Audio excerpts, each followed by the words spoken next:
ፍጥረት ሁሉ የተመሰገነ ይሁን። ናሁ ወፃ ይዝራ ዘይዘር ናሁ ወፃ ይዝራ ዘይዘር እነሆ ዘሪ ሊዘራ ወጣ። የሉቃስ ወንጌል ምዕራፍ 8 ቁጥር 1፣ የማቴዎስ ወንጌል ምዕራፍ 13 ቁጥር 4። ዘሪ ሊዘራ ወጣ።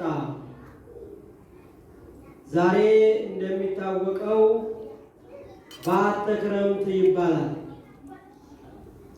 በዓተ ክረምት ከሰኔ 25 እስከ መስከረም 25 በዓተ ክረምት ክረምት የሚገባበት ደመናው የሚታይበት ቡቃያው የሚበቅልበት እዚያም ቀጥሎ የተለያዩ ነገሮች የሚታዩበት ነው።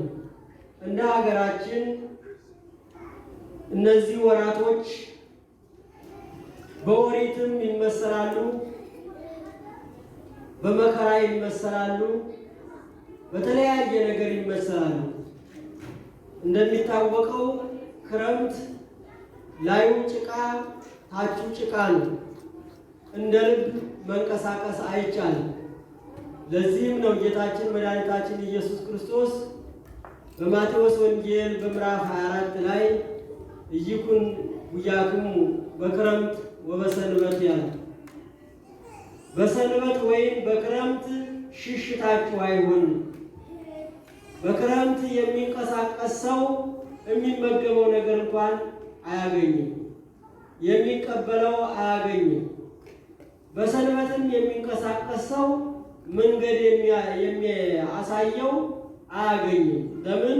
በሰንበት ሁሉም እረፍት ስለሆነ በየቤቱ ስለሚቀመጥ በየቦታው የሚንቀሳቀሱ መንገደኞች መንገድ ቢጠፋቸው የሚያሳያቸው የለምና በዚህ ምክንያት በክረምትና በሰንበት መንገዳችሁ ሽሽታችሁ አይሁን ይላል። ክረምት እንደሚታወቀው ቅጠል ብቻ ስለሆነ አንድ ሰው ወደ አንድ ቦታ ጎራ ቢል ፍሬ ስለሌለ ሰውን ለማስተናገድ ስለሚከብድ እዚያ ቤት ቢገባ እንኳን ደህና የሆነ ነገር የሚመገበው አያገኙም። ስለዚህ ኢይኩን ጉያክሙ በክረምት ወበሰንበት፣ በክረምትና በሰንበት ሽሽታችሁ ስደታችሁ አይሆን ይላል። በሌላ በኩል አንድ ሰው ከቤቱ ተሰዶ በክረምት ቢወጣ ውሃ ላይ ነው የሚወድቀው። ውሃ ላይ ነው የሚወድቀው። ሰዎች በተለያየ መልኩ በተለያየ ጊዜ ይፈናቀላሉ። ሲፈናቀሉ በክረምት ከሆነ በተለይ መከራ ነው የሚደርስባቸው። አንዳንድ ጊዜ ጎርፍ ይነሳል፣ አንዳንድ ጊዜ ደግሞ የመሬት መነዋወጥ ይነሳል። መቼም መሬት የማታስተናግደው ነገር የላትም እና ስለዚህ ክረምት ከባድ ነው። በሌላ በኩል በብሉይ ኪዳን ይመሰላል ክረምት። በብሉይ ኪዳን ይመሰላል ክረምት። ብሉይ ኪዳን እንደሚታወቀው ልክ ገበሬው መሬቱን እያለሰለሰ ለክረምቱ እንደሚቆይ ሁሉ ከቆየ በኋላ ደግሞ በክረምቱ ዘር እንደሚዘራ ሁሉ ጭቃ እንደሚሆንበት ሁሉ መከራ እንደሚያይ ሁሉ በኦሪት ወይንም በብሉይ ኪዳን ደግሞ ነቢያት አባቶቻችን አበይት ነቢያት ንዑሳን ነቢያት የሚባሉ መከራቸውን አይተዋል። እንደ ገበሬው በደረቅ አርሰዋል። እንደ ገበሬው ጭቃ ነክቷቸዋል። እንደ ገበሬው መከራው አግኝቷቸዋል። ያ በክረምት የተመሰለ ብሉይ ኪዳን ካለፈ በኋላ ግን በአዝመራ የተሸፈነው አበባው የሚያምረው ፍሬው የሚያምረው ያ መኸሩ መጣ። መኸሩ ጌታችን መድኃኒታችን ኢየሱስ ክርስቶስ የተወለደበት ነው። እንደሚታወቀው ክረምት ካለፈ በኋላ መጀመሪያ አበባው ይታያል። አበባው ሲታይ ተስፋ ነው። አበባ ቀጥሎ ፍሬ ነው የሚገኘው። ፍሬ ደግሞ ገበሬው ለራሱ ብቻ ሳይሆን ሌሎችንም ስለሚመግብበት ካገኘው ስለሚመጸውትበት ይደሰትበታልና ብሉይ ኪዳንም በክረምት ይመሰላል ማለት ነው። የመከራ ዘመንም ስለሆነ ማለት ነው። በመሰረቱ መከራ ያለ ደስታ፣ ደስታ ያለ መከራ አይኖርም። ሁለቱም ተዛዝለው ሁለቱም በአንድነት ነው የሚኖሩ። መከራ ካለ ደስታ አለ፣ ደስታ ካለ መከራ አለ። ደስታን ደስታ የሚያሰኘው መከራ ስለሆነ ማለት ነው። ብቻውን ደስታ ብቻ ከኖረ ደስታ ብቻ ስለሆነ ሌላ ተቃራኒ ስለሌለ ምንም የሚነገርለት ነገር የለም ማለት ነው። ነገር ግን ደስታ የሚለው ነገር መከራ ስላለ መከራውን አልፎ ሰው ወደ ደስታ ሲገባ ደስታ አገኘሁኝ ብሎ ይናገራል ማለት ነው። ስለዚህ መከራና ደስታ ይፈራረቃሉ።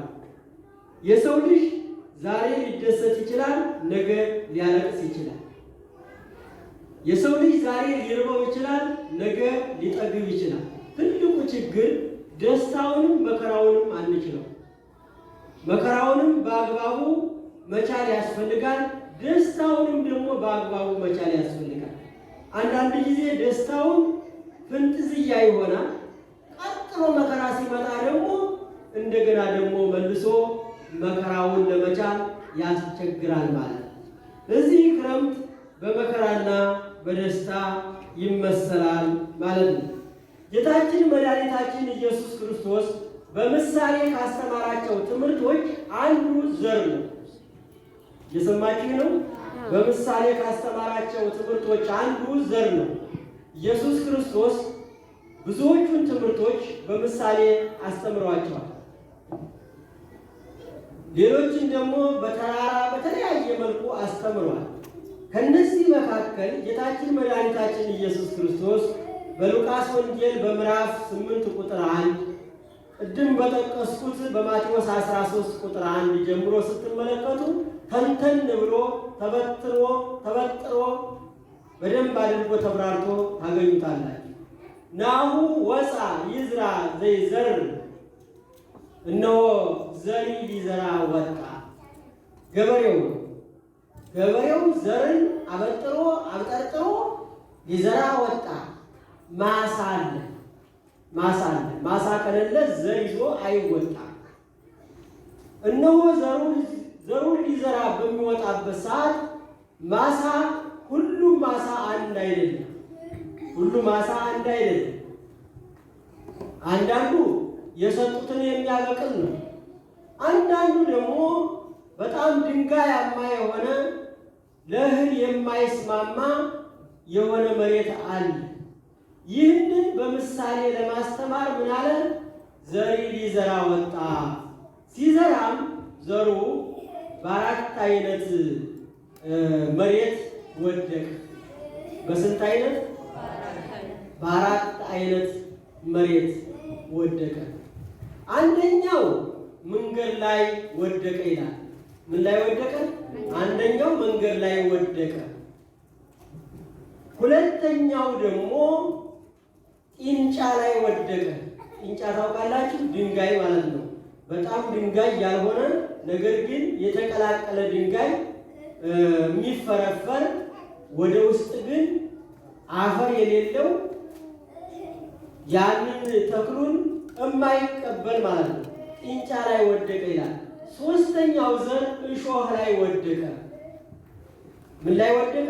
እሾህ ላይ ወደቀ። አራተኛው ዘር ደግሞ የለሰለሰ መሬት ላይ ወደቀ ይላል። እነዚህ አራት ነገሮች ናቸው።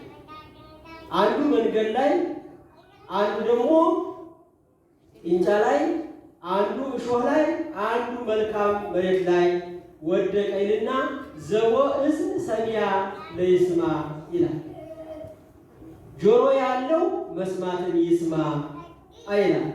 እንግዲህ ተመልከቱ፣ በምሳሌ ከተናገረ ምሳሌውን አብራርቶ ከተናገረ ጆሮ ያለው ይስማ። እዚህ ውጭ ማድረግ ስለማይችል እግዚአብሔር። ስለዚህ በመንገድ ላይ የወደቀው ዘር ምን ገጠመው? ምን አጋጠመው? ምን ደረሰ? የሚለው ስንመለከት እነሆ በመንገድ ላይ የወደቀው ዘር ሰዎች ረገጡት። ሰዎች ረግጠው ሲሄዱ ደግሞ በምድር ላይ ወደ ታች ወደ መሬቱ ስላልጠለቀ ወይም ወደ መሬቱ ስላልገባ ወፎች መጥተው ለቀሙት ይላል። ምኖች ለቀሙት? ወፎች መጥተው ለቀሙት። አልበቀለም። ተመልከቱት። እንደዘራ የገበሬ እንደዘራ ከስሮ ቀረ። ወፎች ለቀሙት። ወፎች ለቀሙት። ይህ ማለት ምን ማለት ነው? እነሆ ይህ ገበሬ ዘሩን ዘራ። ከዘራ በኋላ መንገድ ላይ ወደቀ። መንገድ ላይ የወደቀውን ወፎች በሉት ማለት በልብ ላይ ነው የተዘራ። ዘሩ የተዘራው በሰው ልብ ላይ ነው።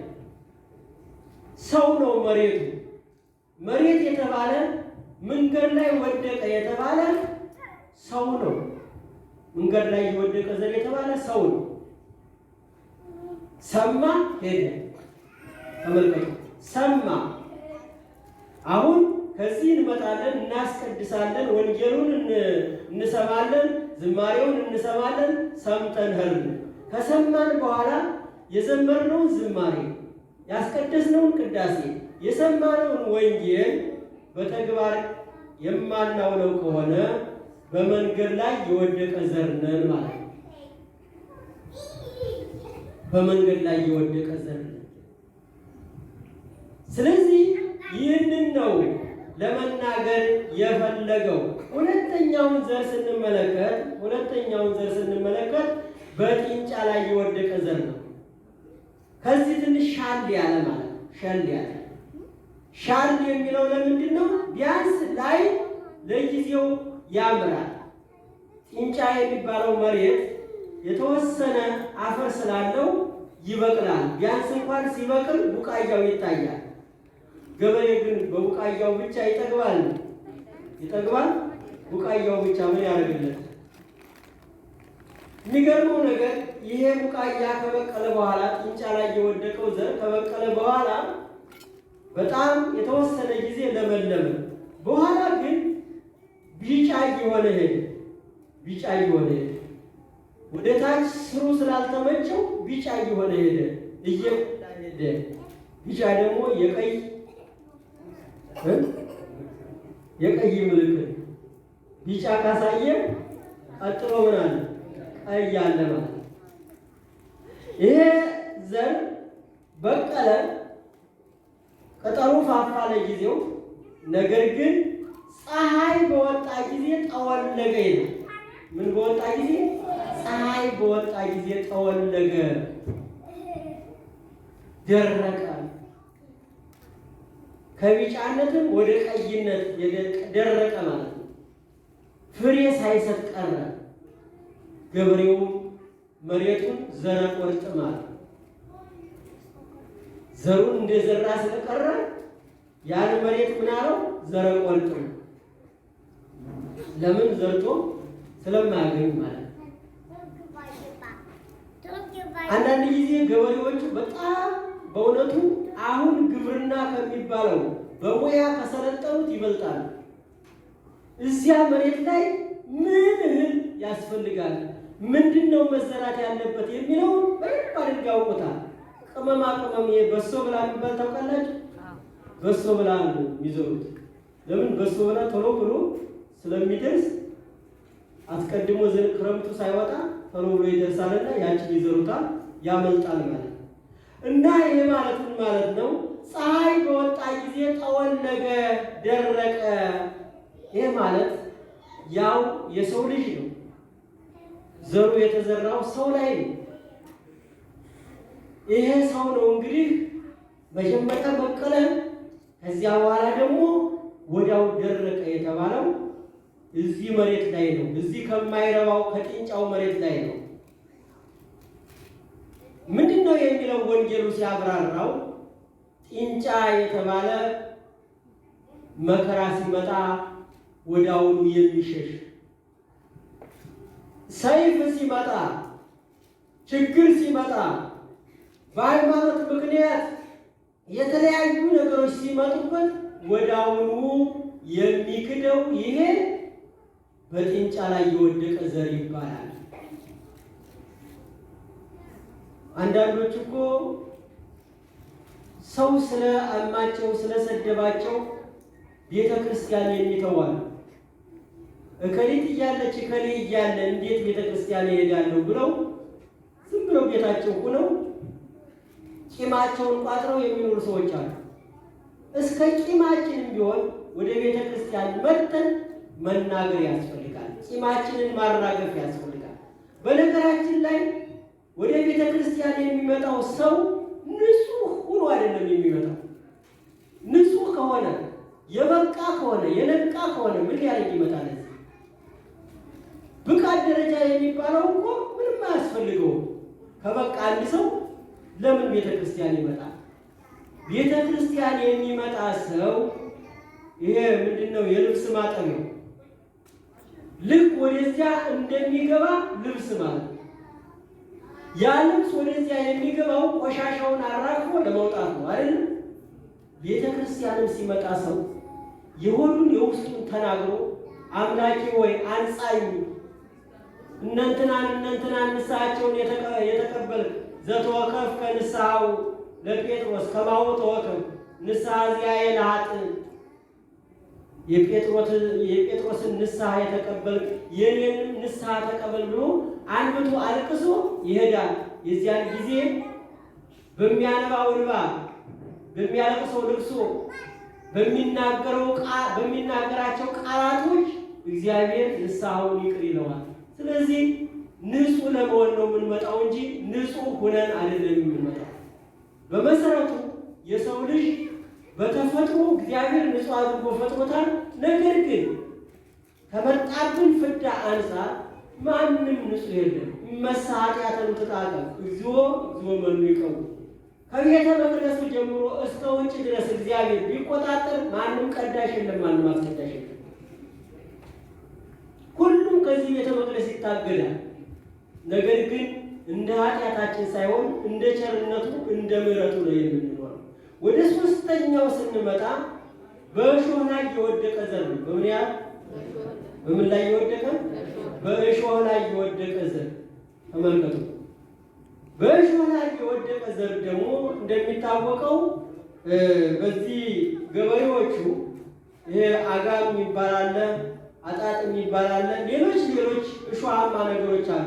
እነዚህ እሾሃማ ነገሮች ላይኛውን ብቻ አይደለም የሚቆርጠው፣ ከስር በደንብ አድርጎ ነቅንቆ ካልቆረጡት እህሉ ከመብቀሉ በፊት እሱ ይበቅላል። ይዘራል። ሲዘራ እሱ ስራ አለው አይደለም? ስራ አለው። እህሉ ግን ገና ስር ሊሰድ ነው። እሱ ስር ስላለው እህሉ ወደ ታች ስሩን ሲሰድ እሱ ወደ ላይ ይወጣል ማለት። ከዚያ በኋላ አስቀድሞ እህሉ ከማደጉ በፊት እሾሁ ያድግና ያንቀዋል ይላል። ምን ይለዋል? ያንቀዋል። አነቀው። አንዳንድ አባባል አለ። ከአጋም የተጠጋ ቁልቋል ሁልጊዜ ሲያለቅስ ይኖራል ይባላል። ከእሾህ የተጠጋ ቁልቋል ሁልጊዜ ሲያለቅስ ይኖራል እና በዚህ በእሾህ መካከል ሆኖ ገበሬውም እንዳያርመው በጣም ተያይዟል። ስርና ስሩ ተያይዟል። ምንም ማድረግ አይችልም። ስለዚህ ይሄ በእሾህ ላይ የወደቀው ዘር የተባለ ባለጸግነት ያነቀው ነው ይላል። እዚያው ላይ መጽሐፉን አለ። ባለጸግነት ነው ያለው ያነቀው።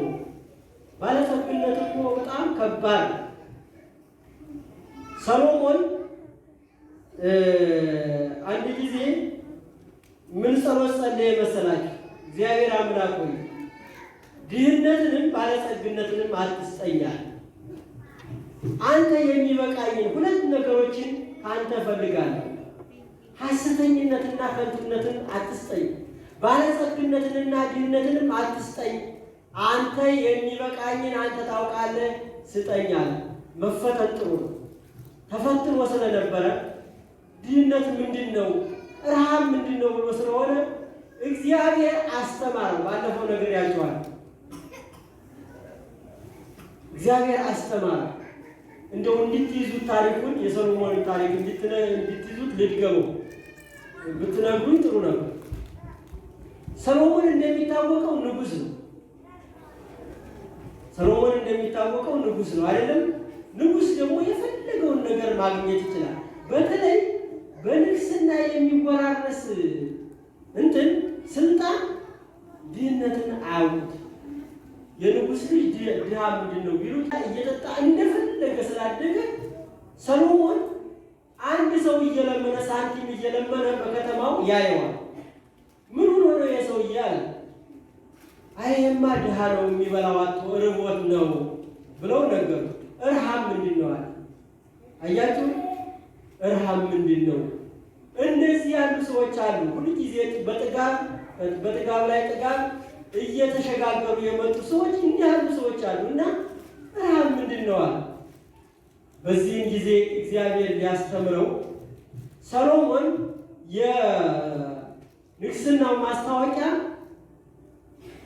የእግዚአብሔር ስም የተጻፈባት ቀለበት አለች። እሷን ቀለበት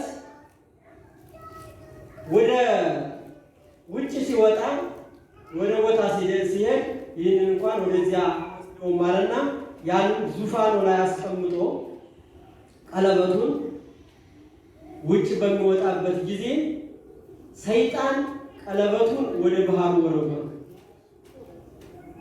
ዙፋኑ ላይ ደግሞ ተቀመጠ። ይሄ ነቢየ እግዚአብሔር ዳዊት በተናገረው መዝሙር ተተንትኖ የሚገኝ ነው። አንድምታ መዝሙር ላይ የሚገኝ ነው እና ያ ቀለበቱ ወደ ባህሩ ተወርውሯል። ሰይጣን ደግሞ ሰሎሞንን መስሎ ቁጭ ብሏል። ተመልከቱ፣ ሰሎሞን ወጥቷል። ወጥቶ ሊገባ ሲል ዘበኛዎቹ ከለከሉት። አያችሁት? ከለከሉት። እንዴ እኔ እኮ ንጉስ ነኝ፣ ለምንድን ነው የምትከለክሉኝ? ታሪኩን በደንብ ያዙ። ንጉስ ነኝ እኮ ለምን ትከለክሉኛላችሁ አላቸው። አይ ንጉሱማ ያው እዚያ እኮ ተቀምጧል እኮ ውስጥ እኮ ንጉሱ አለ። ሰይጣን እሱን መስሎ ቁጭ ብሏል። ልብሱንም ለብሶ ወንበሩ ላይ ቁጭ ብሏል።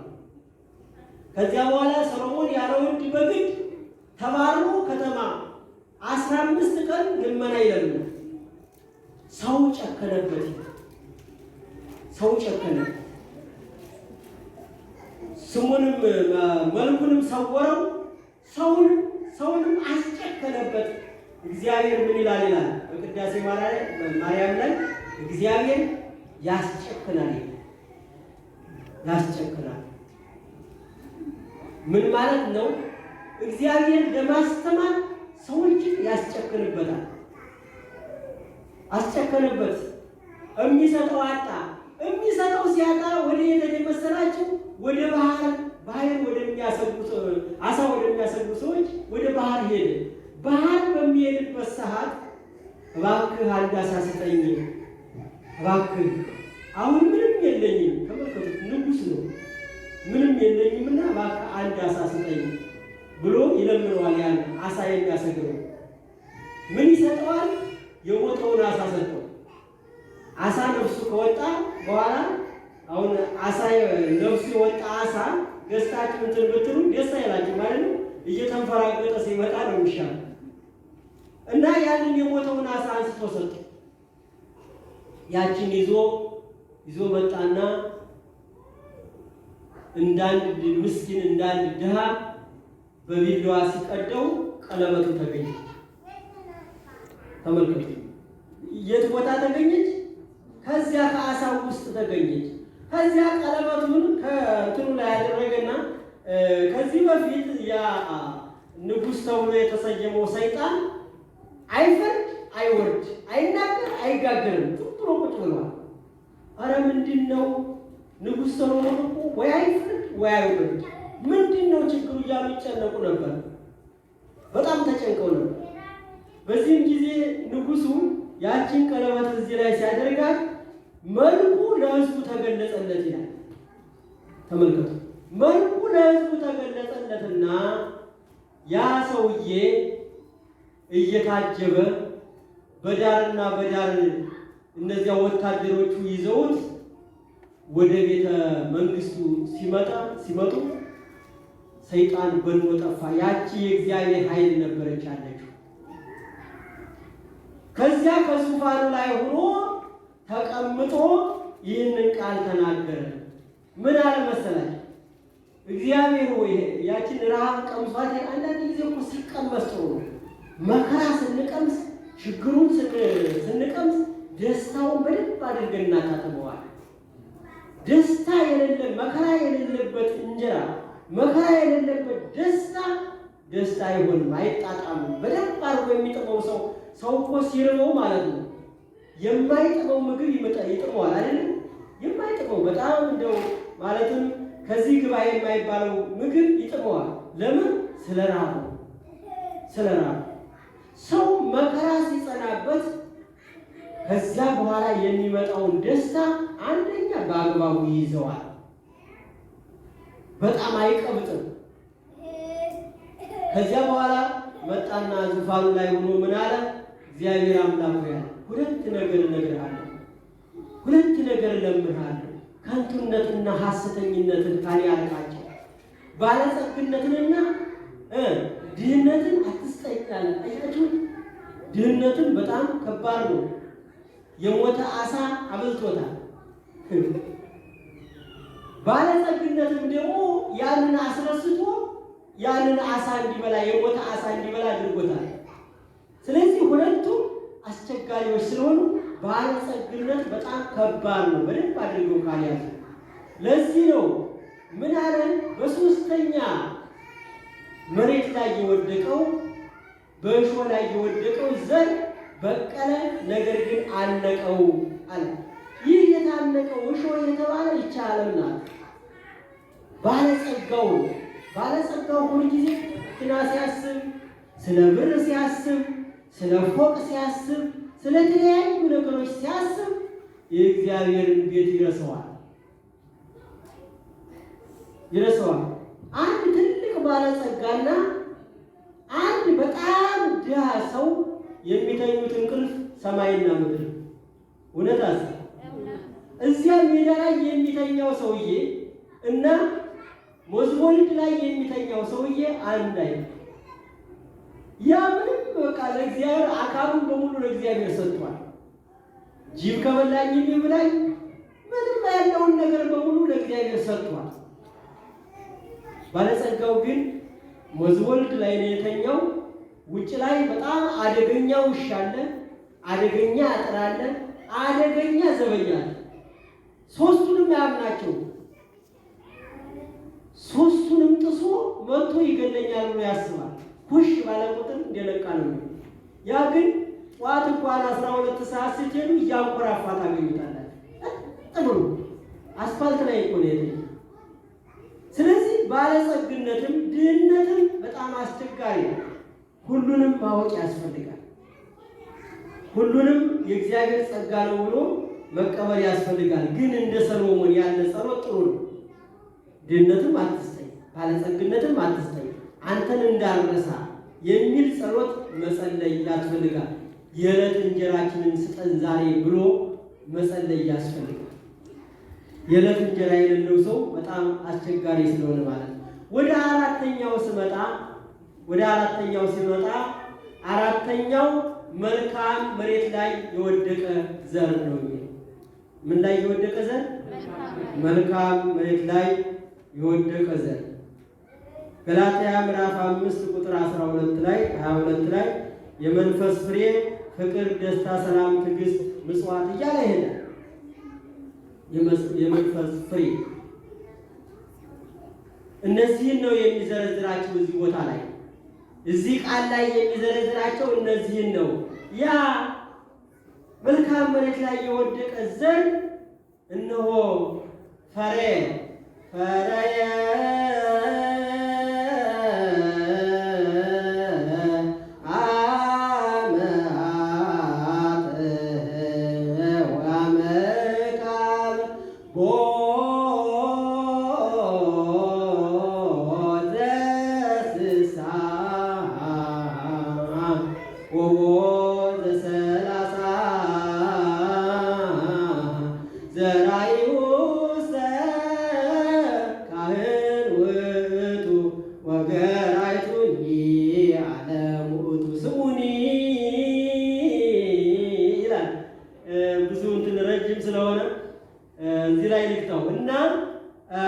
ምን ይላል? ፈሬ አማአተ ወአመካአበ ቦት ስሳ ወቦት ዘሰላሳ ወቦት ዘምይት ዘራይ ውስተ ካህን ውጡ ወገራይቱኒ ዓለም ውጡ። እነሆ በመልካም መሬት ላይ የወደቀ ዘር ግን አለ 100 ፍሬ ሰጠ፣ 60 ፍሬ ሰጠ፣ 30 ፍሬ ሰጠ ይላል። 30 60 100 ፍሬ አፈራ። አዎ እንግዲህ ይሄ ማለት ምን ማለት ነው? ባለ 100 የሚባል አለ፣ ባለ 30 የሚባል አለ፣ ባለ 60 የሚባል አለ። ሁሉም ዕቃዎች በአንድ ብር አይሸጡም አይደለም። በፊልስ የሚሸጥ አለ፣ በግማሽ ዲናር የሚሸጥ አለ፣ በዲናር የሚሸጥ አለ፣ እዚያ በታች ደግሞ የሚሸጥ አለ። እንደ አቅሙ እግዚአብሔር ስራ ያሰራዋል። ሁሉም ካህን ሊሆን አይችልም። ሁሉም ምዕመን ሊሆን አይችልም። ሁሉም ብዙ ስራ ሊሰራ አይችልም። እንደ መጠኑ እግዚአብሔር ያሰራዋል። እንደ መጠኑ ያሰራዋል እግዚአብሔር። አንዳንድ የተሳካላቸው ሰዎች በስጋቸውም በነፍሳቸውም ታላላቅ ስራ ሰርተው ያልፋሉ። እንደ ቅዱስ ላሊበላ በዚህ ንጉሥ ናቸው ይፈርዳሉ። በዚህ ቤተ ክርስቲያን ያነጻሉ። አያችሁት? በአንድ ድንጋይ 2 ወፍ፣ በአንድ ድንጋይ 2 ወፍ። አንድ ሰው በስጋዊ በነፍሳዊ የነፍስንም ስራ የስጋንም ስራ አጣምሮ መስራት በጣም ከባድ ነው። ይህንን ስራ ሰርተውታል። እንደና አብርሃም ያሉት። አብርሃም መናኝ ነው፣ አራሽ ነው። መናኝ ነው፣ መጽዋች ነው። ባገኘው ገንዘብ ይመጸውታል። ወደ እግዚአብሔር ደግሞ ይጸልያል። አምላኩን ተመራምሮ ያገኝ። እንደነዚህ ያሉት ባለ 100 ይባላል። ባለ 100 ፍሬ 100 ፍሬ ያፈሩ ዘራቸው እንደ ሰማይ ከዋክብት እንደ ምድር አሸዋ ይሁንላችሁ የተባሉ እነዚህ ባለ 100 ናቸው። ተመልከቱ። 100 ማለት ቁጥሩ ምን የሆነ ነው? የተዘጋ ሙሉ ቁጥር ነው። አብርሃም ሙሉ ቁጥር ነው። የአብርሃም ዘሮች ዓለምን ሞልተዋል። እግዚአብሔር ቃሉን አላጠፈም። የአብርሃም ልጆች ግን ቃላቸውን አጥፈው ሊሆን ይችላል። እግዚአብሔር ቃሉን አላጠፈም። እንደ ሰማይ ከዋክብት እንደ ምድር አሸዋ አረባልሃለሁ አለው፣ አረባለት። ግን ዛሬ የሚባሉት የእሱ ልጆች ናቸው። በ2 ጎራ ተከፍለው፣ በ3 ጎራ ተከፍለው፣ አንዳንዶቹ ደግሞ ኃያላን ሆነው፣ አንዳንዶቹ ደግሞ ምስኪናን ሆነው ኃያላኖቹ ምስኪናኖቹን እየረገጧቸው ልክ አንድ ቀንዳም በሬ ሌላውን እንደሚያምስ ሁሉ እንደዚያ ናቸው እንጂ የአብርሃም ዘር ያልገባበት ዓለም አይገኝም። ሁሉም ጠቅላላ በሙሉ ስታዩዋቸው አጠቃላይ ከአብርሃም ጋር የተያያዙ ናቸው። ዘራቸው በሙሉ ሴማቲክ ያልተጋባበት የለም። የሴም ዘር በሙሉ የአብርሃም ዘሮች ናቸው። ሴማውያን የሚባሉ ደግሞ የጠቅላላ በሙሉ መካከለኛው ምስራቅ ነው። ሌላው ምዕራቡን ዓለም ያለሙት እነዚህ መካከለኛ ምስራቅ የፈለሱት ናቸው። በመጽሐፍ ቅዱስ የተጻፈ ታሪክ ነው በትንተና ላይ እና ስለዚህ ያ 100 ፍሬ አፈራ፣ 60 ፍሬ አፈራ፣ 30 ፍሬ አፈራ። እኛ ከየትኛው ነን? ከ30ው ነን? ከ60ው ነን? ወይስ ከ100ው ነን? ወይስ ከመልካሙ መሬት ነን? ወይስ ደግሞ ከጥንጫው መሬት ነን? ዝም ብለን ወይ ከውግኖ ዝም ብለን ሰምተን መሄድ ወፍ እንደለቀመው ልንሆን አይገባም። ዘራይ ውስተ ካህን ውጡ፣ ዘራይ ውስተ ካህን ውጡ። የሚዘራው ካህን ነው ይላል። ዘራይ ውስተ ካህን ውጡ ወገራይቱኒ ዓለም ውጡ፣ ወገራይቱኒ ዓለም ውጡ። እርሻውም ዓለም ነው ይላል። በዓለሙ ደግሞ ሲዘራ እኛ ነው።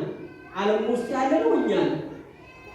ስለዚህ 30፣ 60፣ 100 ፍሬ ማፍራት ያስፈልጋል ማለት ነው። የመንፈስ ፍሬ ያላቸውን ቅዱስ ጳውሎስ በማቴዎስ ወንጌል በምዕራፍ 21 ቁጥር 28 ላይ አንድ ሰው 2 ልጆች ነበሩት። አንዱን ልጁን እንዲህ አለ። ምን አለው መሰላችሁ? ልጄ ወደ ማሳው ሂድና ስራ አለው። ሂድና ስራ፣ ያው ካልተሰራ አይበላም፣ ሂድና ስራ አለው። እሺ አለ። ግን አለ ሁለተኛውን ልጁን ና ወደ ማሳው ሂድ አለው። እሱ ደግሞ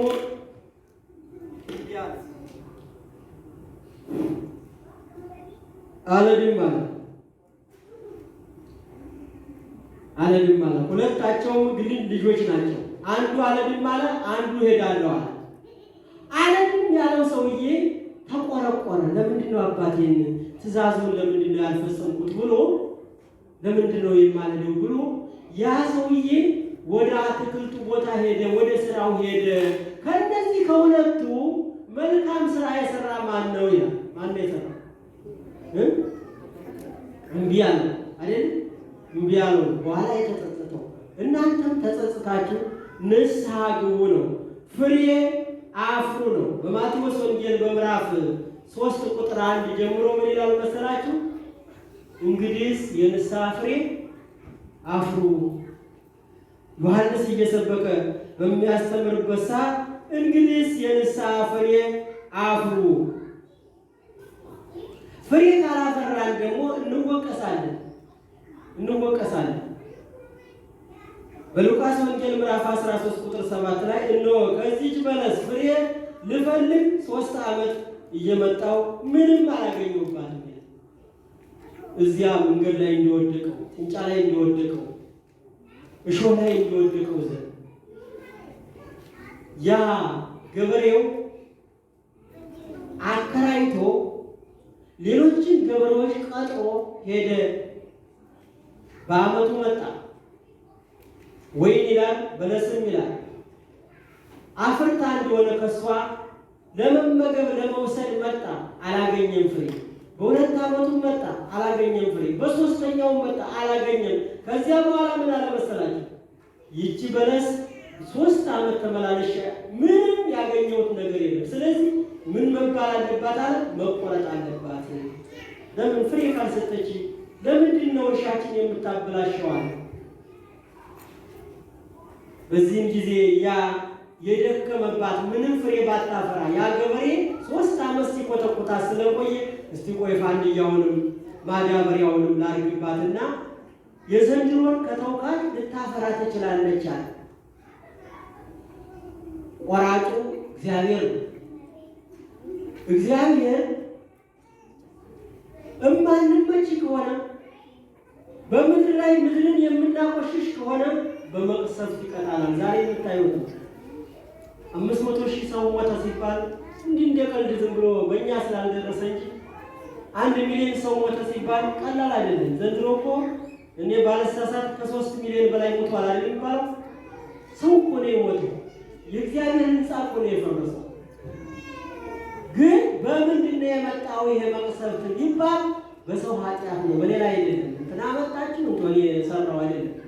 ይህ በእውነቱ ይሄ መድኃኒት ከሌ ሰራ፣ ይህን ያለ ነገር ዓለምን የሚያጠፋ ከሌ ሰራ የሚለው አትመኑ። እግዚአብሔር ሲጣላ እጅና እጅን ያማታል። ሰው እኮ አይምሮውን ሲስት ምን ያደርጋል? ፊቱን ይዋጭራል አይደለም?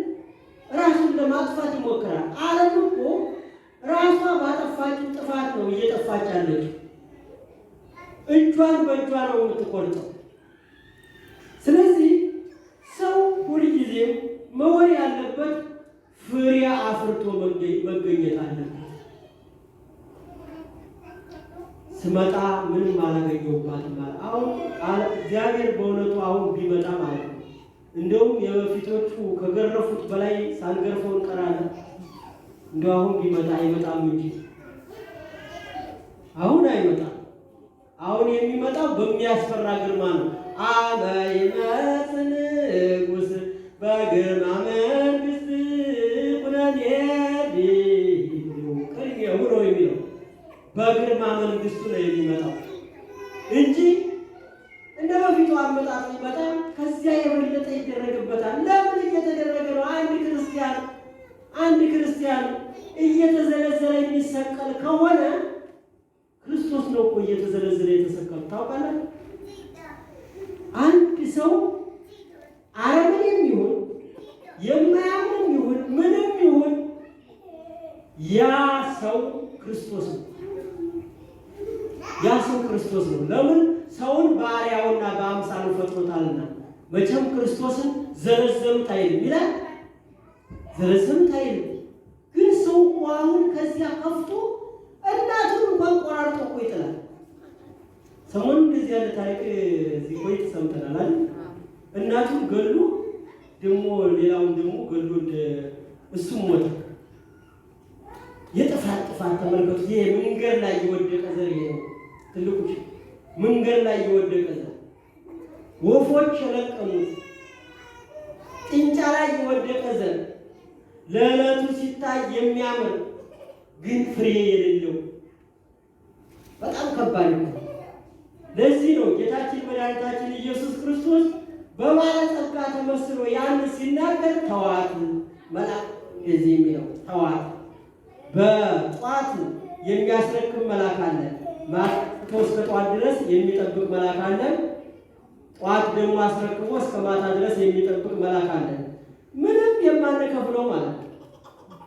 ምንም የማንከፍለው ውሻ ብናሳድግ የሚመገበው እንገዛለን። ዘበኛ ብንቀጥር ገንዘብ እንከፍላለን። አደገኛ አጥር ብናጥር በገንዘብ ገዝተን ነው። የሚገርሙ ነገር ሰውን ገና ከእናቱ ማህፀን ጀምሮ ሁለት መልአክ ጠብቆለት መድቦለታል። እግዚአብሔር እያንዳንዳችን ሁለት መልአክ ተመድቦለታል። በመዓልትም በሌሊትም ይጠብቁናል። ግን ሲጠብቁ ደግሞ በኋላ መልካም ስራ የማንሰራ ከሆነ ያጣብቁናል። ሪፖርት ያደርጋሉ። የሰራነውን ስራ ጧት የሚረከበው መልአክ ምን ይላል መሰል? ዛሬ ምን ሰራ እንደው ምንድነው የሰራው ብሎ ይጠይቀዋል። ዛሬ ኃጢአት ሲሰራ ካደረ ኃጢአት ሲሰራ አድሯል ይለዋል። ሲጸልይ ካደረ ደግሞ እየጸለየ አድሯል ብሎ ሪፖርት እንደሚያደርግ ታሪኩ ያስረዳናል ማለት ነው። የሥጋ ፍሬዎችን እንጠቀስና ትምህርቴን እንቋጫለን። ኤፌሶን ምዕራፍ 5 ቁጥር 11 ላይ የሥራ ፍሬ ከሌላቸው ሁሉ ጨለማ ከሆኑ ሰዎች ጋር አትተባበሩ። የሥራ ፍሬ ከሌላቸው ሁለንተናቸው ጨለማ ከሆኑ ሰዎች ጋር አትተባበሩ ይላል። አትተባበሩ ማለት ምን ማለት ነው? መልካም ስራ ከሚሰራው ጋር መልካም ስራ ስሩ፣ ክፉ የሚሰራውን ደግሞ ምከሩት፣ ገስጹት ነው። አሁን ክፉ ሲሰራ አንድ ሰው የሚመክረው አለ ወይ? አሁንማ በጣም የሚገርም አሁን ሰሞኑን አንዳንድ ሰዎች ሲናገሩ ስሰማ እንዴት አደባባይ ላይ ሰው ሲገደል ገልጋይ ይጠፋል። ሀገራችን እኮ የለም አሁን ገልጋይ። እናንተ ለምን ይህን ታደርጋላችሁ? አሁን ሀገር ቤት ሰው ሲደባደብ ይቀርጻል። ቀረጻ ነው። ተመልከቱ። በፊት መሀል ገብቶ ኧረ በማርያም ኧረ በገብርኤል ምናምን ብሎ እንደምንም ብሎ አገላግሎ ሊሞት የነበረውን ገልግሎ ያድናል። አሁን አንድ ሰው ሲደባደብ ከታየ ሁሉም ሞባይሉን ያወጣና ይቀርጻል። ለሁለቱም የማይጠቅም ለሚደባደበውም ለሚደበደበው የማይጠቅም ነገር ነው የሚሰራው ማለት ነው። ለምንድን ነው ሁልጊዜ ገጠር ውስጥ ገብቼ የበፊቱን ባህሉን ሁልጊዜ የምናገረው? ጠቃሚው ተወደደም ተጠላም ልንገራችሁ። ተወደደም ተጠላም ወደድንም ጠላን በፍጹም ወደ ሰማይ የሚያደርስ ጥበብ ቢኖር የአባቶቻችን ባህል፣ የአባቶቻችን አስተዳደር፣ የአባቶቻችን አኗኗር ይዘን ካልተጓዝን በፍጹም አይሆንም። ዓለም የምትንቀጠቀጠው የመጀመሪያው ባህሏ የመጀመሪያው የአባቶቻችን ትእዛዝ ስላፈረሰች። ስለዚህ ሰው እየተደባደበ ሰው እየተገደለ ብዙ ጠብደሎች ዙሪያውን ተሰብስበው ሰው ይሞታል። በጣም እኮ ይገርም እና ይህ የሚያሳየው የትውልዱን መበላሸት ነው። ናው ወፃ ይዝራ ዘይዘር እነሆ ዘሪ ሊዘራ ወጣ። ሲዘራ በመንገድ ላይ በእሾህ ላይ በጥንጫ ላይ በመልካም መሬት ላይ ወደቀ። እግዚአብሔር አምላክ መልካም መሬት ያደርገን፣ ፍሬ እንድናፈራ 30፣ 60፣ 100 ፍሬ እንድናፈራ መልካም መሬት ያደርገን፣ መልካም መሬት ያደርገን። ስለነበረ ሰዓት ሁሉ እግዚአብሔር አምላክ ስሙ ዛሬም ዘወትርም የተመሰገነ ይሁን። ስብሐት ለእግዚአብሔር ወለወላዲቱ ድንግል ወለመስቀሉ ክቡር። ይቆየን። እዚሁ ላይ አንዲት እህታችን እንደው ሲተነትነው ትምህርቱ ደስ ሲል በጣም ደስ ይላል ብለው ሲናገሩ፣ ያኛው ሰው ደግሞ ምን አለ እንደው ሲሏል ምን ይሽው ተመልከቱ። ምንም ይሽዋለውን ባካችሁ የተማርነውን በደንብ አድርጎ እንትን ማለት ያስፈልጋል። እና ባለጠግነትና ድህነትን አትስጠኝ አለ። ይሄ ብዙ ትንታኔ ያስፈልገዋልና አጠር ቢል ጥሩ ነው ብዬ ነው። ይሄ በሌላ ጊዜም እንትን እንለዋለን። ብዙ ትርጓሜ የሚያስፈልገው ነው። ዛሬ በዛ ስላለ በሰዓት መከወን ስላለበት ማለት ነው። እና ስለዚህ ይህ ሰው ምን አደረገ? ያ ባለጸጋ በቤቱ ባይራን ሲገባ ከባለጸግነት ላይ ባለጸግነት ተጨመረለት። ቅድም ወንጌሉን ሰምታችሁታል። 3 ነገሮች የገብርኤል ተምረነዋል። 2 የተሰጠ 4 አደረገ፣ 5 የተሰጠ 10 አደረገ፣ 1 የተሰጠ ቀበረ የሚለው ላይ ቀበራ ላይ ነው እሱ ያ ቀበረ የቀበረ ወርቁን የቀበረ ይሄ ክፉ ባለጸጋ ወርቁን የቀበረ ነው። ያኛው ደግሞ ተቀበለና አሳድጎ 20 ዓመት አሳድጎ ያኛው ባለጸጋው የወረወረው በባህሩ የወረወረው ሲመጣ ባይራን እያለ ይሰማዋል። እንዴ ምንድነው ይህንን ስም የምትጠራው? ስለምንድን ነው ይህን ነገር የምታደርገው ሲለው ከባህር የተገኘ ነው። ከባህር መቼ አገኘኸው አለው። መረመረው። በዚህ ጊዜ በዚህ ቀን ወደ ባህሩ ሲወርድ አገኘሁት፣ በዚያ ባይራን አልኩት። በዚህ ጊዜ ያ ትንቢት ሊፈጸም እንደሆነ አሁን ያ ሰይጣን ተከታትሎ ተመልከቱ። አገር ተሻግራችሁ እኮ ብዙ ጥላት አለ። ባድማ ጥላችሁ ብትመጡ ለምን እሱ ያልፈለገ እግዚኦ ምቀኝነት፣ እግዚኦ ክፋት። እንደው ሞት ባይኖር መቼም ዘላለማዊ የሚኖር ቢሆን ይሁን መቼም እንደው ምቀኝነት ይኖር ባይባል ተጠቅልሎ ለሚሄድ አንዳንዶቻችሁ የእናቴ ውቃቢ አባቴ ውቃቢ አባቴ ተውሎበት እናቴ ተውሎባት የእሷ ነው እንደሚያሰቃየ ምናምን ትላል። ይህንን አራግፉ። ሰይጣን እዚህ አትሆነው እንደዚያ ተሳፍሮ የሚመጣው ለምን ይደክማል? እሱ እዚህ በሙሉ አንድ አይደል ሞልቷል እኮ በየቦታው። ምን እሱ እንዴ በዓለም ሁሉ እኮ ነው። ትራንስፖርት አይከፍል መልአክ ነው። እንደ ቅዱስ ሚካኤል እኮ ቅዱስ አልተባለም እንጂ ርኩስ መልአክ እኮ ነው። የሚለያቸው ርኩስ የሚለው ነው እንጂ በመልአክ አንድ ናቸው። ረቂቅ ነው፣ ከነፋስም የረቀቀ ረቂቅ ነው።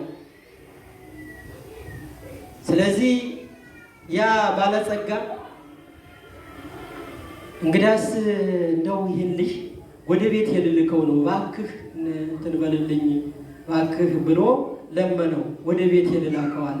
ለምንድን ሲለው እንደው ዕቃ ረስቼ ነው እባክህ ይዞልኝ ይምጣ ሲለው አይ ችግር የለም አለው። እንደወረ ዝም ብዬማ እንትን አልልም 20 ወቄት እሰጥሃለሁ። 20 ወቄት ወርቅ ነው ወይም ደግሞ 20 ብር እሰጥሃለሁ አለ።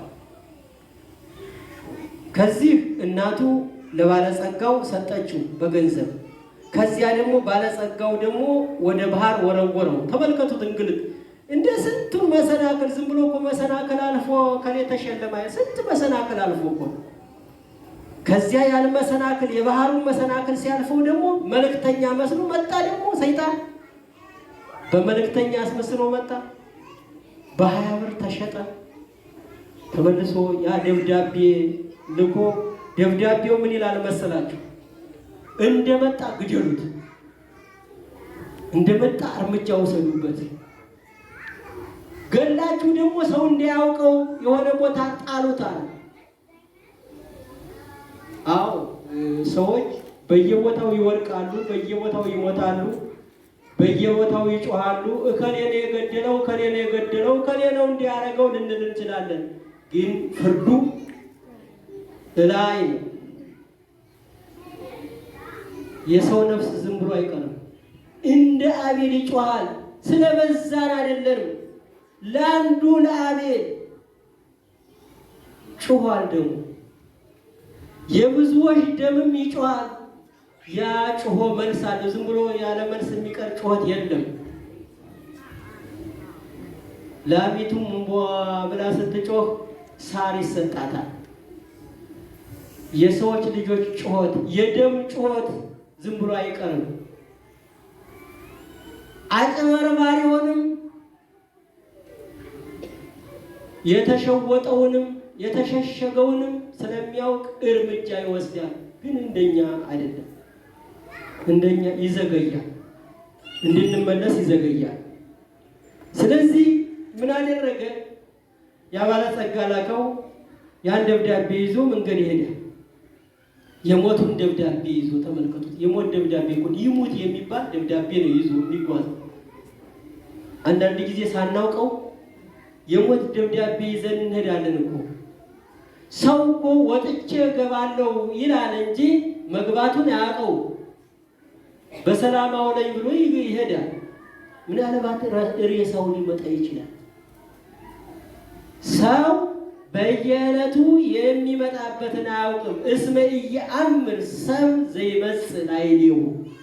ሰው በየዕለቱ የሚመጣበትን ነገር አያውቅም። ንስሐ መግባት አለበት። ወደ እግዚአብሔር መቅረብ አለበት። ስለዚህ መንገድ ላይ መልአኩ ቅዱስ ሚካኤል በአምሳለ ንጉሥ ወይም በአምሳለ መስፍን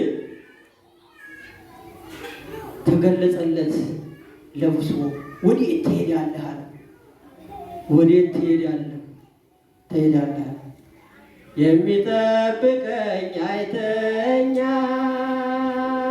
የሚጠብቀኝ አይተኛም፣ የሚጠብቀኝ አይተኛም፣ የሚጠብቀኝ አይተኛም። በኋላ ተጨርስታላችሁ። እና ስለዚህ ምን አደረገ? እስቲ ምን ወዴት ልተና? አንድ ባለጸጋ ልኮኝ ነው። ወዴት ልተና ነው ሲለው አንድ ባለጸጋ ልኮኝ ነው። እስቲ የተላከውን ደብዳቤውን ስጠኝ አለ። መቼም ፈራ። ማለትም ያንን መስጠት ይፈራል። የሰው ደብዳቤ አይሰጥም። እንደምንም አሳየኛለሁ። ዝም ብሎ አሳየኛል። አሳየው አለው። እፍ ሲለው በትንፋሹ የሞቱ ደብዳቤ ወደ ሕይወት ተቀየረለት። ምን ብላችሁ ይባላል?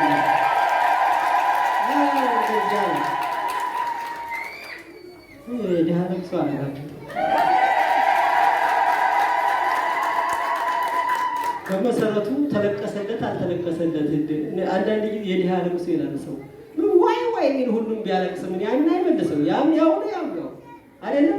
አንድ ሰውም ቢያለቅስልኝ አልመለስም። አንድ ጊዜ ሄጃለሁ። ሁለትም ቢያለቅስልኝ አልመለስም። ያው ስለዚህ ያ ባለጸጋ ደብዳቤ እንደጻፈው አድርጎ ቅዱስ ሚካኤል ስመጣ ይሄ ልጅ ሲመጣ ባይራን ሲመጣ ያችን እመወዳትን ልጅ ድራችሁ ዛፋ ወዘውስጥ በውጭም ያለውን በውስጥም ያለውን ሀብቱን አውርሱልኝ፣ እኔ ልዘገይ እችላለሁ አለ። ተመልከቱት። ምን ይላል መሰላችሁ? እግዚአብሔር ትታገሱ ዘንድ እንድትችሉ ከፈተናው ጋር መውጫውን ደግሞ ያደርግላችኋል። አንደኛ ቆሮንቶስ 10:12 ላይ ትታገሱ ዘንድ እንድትችሉ ከፈተናው ጋር መውጫውን ደግሞ ያዘጋጅላችኋል። ፈተና ብቻውን አይመጣም፣ መውጫም አለው። ስለዚህ ከዚያ ከደረሰ በኋላ ደብዳቤው ሲነበብ ከሌት እንትን እዚያ በኋላ 40 በሬ ታርዶ ድግስ ተደግሶ በአካባቢ ያለው ሰው እንዳይቀር ተብሎ ተጠርቶ 40 ቀን ድል ያለ ሰርግ ተደርጎ 40 ቀን ተጨፈረ። 40 ቀን ድራ 40 ከ40 ቀን በኋላ ሲመጣ 40ኛው ሲፈጸምም ይላል ሲመጣ ገና ከዳር ከታች ከወንዙ ሲደርስ ከበሮ ይሰማል፣ እምቢልታ ይሰማል፣ ጫጫቴ ይሰማል። ያን እየሰማ መጣና ደረስ ሲል ወደ ጫጫቴ እኔን ለመቀበል ደግሰው ነው አይ ወይ የደገስካት ድግስ አለች አይደል? ያቺን ነው የምትበላ ግብ ከሬ ወደ ሃይ ወይ ወዲቅ ውስተ ግብ ዘገብረ ጉድጓድ ቆፈረ። በቆፈረው ጉድጓድ ነው የሚገባ። ማንም ሰው ክፋት ካሰበ በክፋቱ ይወድቃል። በቃ ይሄ 4 ነጥብ ነው። የኔ ቃል አይደለም፣ የእግዚአብሔር ቃል። ስለዚህ ጉድጓዱን ቆፍሮ ሄዶ ነበረ። መጣ። ያንን ድምጽ ምንድነው የምሰማው ድምጽ አለ። አንተ እኮ የላከው ደብዳቤ ደርሶ ልጅቱ ተድራ ይኸው 40 ቀናችን ነው። ወዲያ ወዲህ እያልን ታው ይመታል፣ ከበሮ ይመታል፣ አዝማሪው ተሰብስቧል፣ ነገስታቱ ተሰብስቧል። እንደዚህ ነው አሉት። ነው አለ። አዎ አለ። ምትለው ምንድነው? የድንጋጤ ድምጽ አይደለች? ወዲያው ከፈረሱ ላይ ወድቆ ሞተ።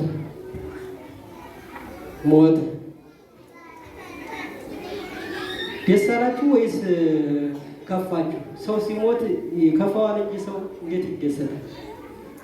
በጣም ደግሞ አሟሟቱ ክፉ መሆኑ ሞቱ ለኃጥእ ጸዋዕ፣ የክፉ ሰው አሟሟቱ የሞት ነው። 2 ሞት መሞቱ ነው የሰው የሚያሳዝነው። እዚህ ጋር ሀብት ሳይበላ እንደሰበሰበ፣ እዚህ ጋር በክፋት እንደተበተበ የሀብት ብቻ ሳይሆን የክፋት ሀብትም አጠራቅሞ ነው የሞተው የሰው አሟሟቱ ክፉ ሆነ። ምን ይላል መሰላችሁ? መዝሙር 48 ቁጥር 10 ላይ ሶበ ትሬእዮሙ ለጠቢባን ይመውቱ ወከማሁ ይታጎሉ አብዳን እለ አልቦሙ ልብ ወያድጉ ለባዕድ ሚዶሙ። ምን ማለት ነው? ሶበ ትሬእዮሙ ለጠቢባን ይመውቱ፣ ጥበበኞች የተባሉ በተንኮል ያሰከሩ ሰዎች ሲሞቱ ታያቸዋላችሁ ይላል። ወከማሁ ይታጎሉ አብዳን እለ አልቦሙ ልብ፣ እንደዚሁም ልብ የሌላቸው የማያስተውሉ እግዚአብሔር መክሯቸው የማይመለሱ ሰዎች እንደዚሁ ናቸው ይልና እለ አልቦሙ ወያድጉ ለባዕድ ሚዶሙ፣ ሀብታቸውን ለማን ትተውት ይሞታሉ? ለማን ትተውት? ለባዕድ ትተውት ይሞታሉ። ይገርማል። ምን ይላል መሰላችሁ? ሐጌ 1:6 ላይ በላችሁ አልጠገባችሁ፣ ጠጣችሁ አልረካችሁ፣ ለበሳችሁ አልሞቃችሁ ይላል። ሰው ከእግዚአብሔር ከራቀ ቢበላ ቢጠጣ አይጠግብም፣ ቢለብሰው አይሞቀውም፣ አይደምቅም። አንዳንድ ጊዜ ከመነግፍ የሚባል ስትሰማላችሁ። አቅሉ የተገፈፈ ነው፣ አቅሉ የተገፈፈ ነው። ሁለታችሁ እንዳይከፋችሁ እንደዚያ ነው አይደል? እና እንደዚያ ይባላል። ምን አለ መሰላችሁ? ሰው የፈለገው ቢሆን መልካም መሆን አለበት። ለራሱ ነው መልካም ቢሆን ለራሱ ስለሆነ ሀብቱንም ለመብላት ከክፋት መራቅ አለበት። አንዷን ጥቅስ ጠቅሼ እጨርሳለሁ። ማለትም እንትን ስለሚል ሰዓት ስለሄደ ምን ይላል መሰላችሁ? 2 ጢሞቴዎስ 3:1 ሰዎች ራሳቸውን የሚወዱ ገንዘብ የሚወዱ አጠቃላይ ከጽድቅ የወጡ ይሆናሉ ይላል። መጽሐፈ መክብብ ደግሞ 5:11 ላይ ሀብት ቢበዛ የሚበሉት ይበዛሉ፣ ባለጸጋ ዓይን ከማየት በስተቀር ምን ይጠቅመዋል ይላል። እዚሁ ላይ ነው የሚያስቀምጠው። ባለጸጋ ዓይን ያለ ለምሳሌ አሁን 6 ፎቅ ያለው ሰው በዓይኑ ያየዋል እንጂ ይበላዋል? ይኖርበታል? አይኖርበትም። ከስድስቱም ፎቅ የሚመጣውን ብር በዓይኑ ከመመልከት ውጪ አይበላውም። እንደው እኔ ትናንትና ማታ ያሁሉ እንትን አንዳንድ ጊዜ ያው ከቤት ሲቀመጡ በጣም አስቸጋሪ ነው። እግር መንቀሳቀስ አለበትና ስወጣ ንፋስ ነው እና ንፋስ ሆኖ አቧራው በጣም እንትን ይላል እና አንዱ ድሃ የትምህርት ቤት ጠባቂ መሰለኝ፣ ትምህርት ቤት መሰለኝ ቦታው እና ጠጋ ብሎ ይህንን እንትኗን ዳቧን በደንብ አድርጎ ይበላል። ያ ባለጸጋው ይቀናበታል፣ እርግጠኛ ነው። ለምን መሰላችሁ? ግጥም አድርጎ ይበላል። አቧራ እኮ በዚህ እየጤሰ ነው፣ አቧራ እየጤሰ ነው። ተመልከቱ፣ በአራቱ ማዕዘን አቧራ ይጤሳል። እሱ ግን አንዲት ለስላሳ ይዞ ያቺ እንትኗን ዳቧን ግጥም አድርጎ ይበላል። ጥሞት ነው የሚበላው። እንደዚያ 5-6 ፎቅ ያለው ብዙ ብር ያለው ሰው እንደዚያ ጥሞት አይበላም። እስቲ በዚያ እንዲክንን አምጡልኝ ይላል አይደለም? ነው እኮ እንደዚያ እኮ ነው፣ እንደዚያ ነው። ስለዚህ ተንተንኩ ለወዲቅ እግዚአብሔር አንሳኒ፣ ለመውደቅ ተፍገመገምኩ እግዚአብሔር ግን አነሳኝ። ያስተማረን የመከረን አምላካችን ስሙ የተመሰገነ ይሁን። ስብሐት ለእግዚአብሔር ወለወላዲቱ ድንግል ወለመስቀሉ ክቡር። ይቆየን።